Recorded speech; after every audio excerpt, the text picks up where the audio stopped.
One of the things I want to do is to make sure that we had increased the funding for PEPFAR. I think the President's on the right track in terms of doubling from the $15 to the $30 billion. But we need to look at if that's enough, if there's really a way to combat the spread of AIDS. And one of the concerns is that we need to start thinking in terms that what we spend to prevent a problem is so much less than what we spend to try to fix it when it's spiraling out of control.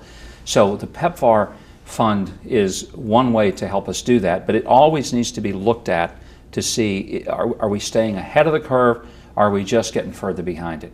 And that ought to be our goal. It ought not to as much be about the specific dollar amount, but it ought to be more about what it's accomplishing and whether it's going to be effective and cost efficient.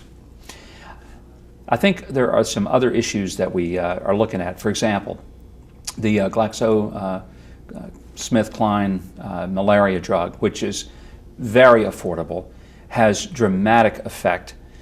We need to step up our efforts to put that into more areas because malaria is a disease people shouldn't be dying of.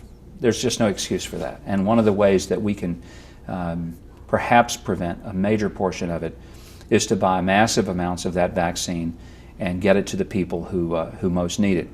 We also know that clean water, there's a fairly simple issue. A lot of people in America just take for granted that everybody has access to clean water, but so many people in the world don't.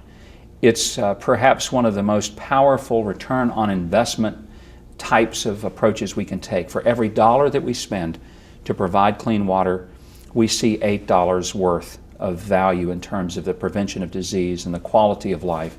It has a dramatic impact for us. The One campaign has helped to sort of take politics out of these issues.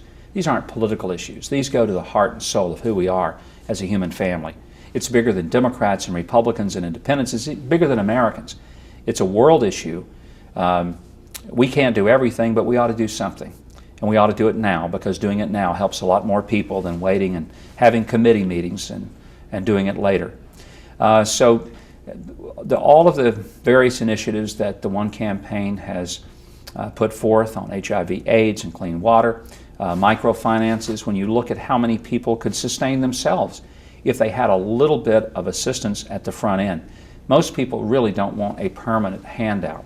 What they need is a little bit of assistance, a hand that lifts them up at the beginning. If you look at folks in the world, I've been all over the world, people are willing to work extremely hard. In fact, most people are working really hard just to get a cup of water. They work real hard. Imagine what they could do with the same level of energy expended toward a self-sustaining type enterprise, where they could actually feed their families, produce something that would feed them, create a job, sustain them over the long haul. This isn't welfare assistance. This is truly empowering people to live life.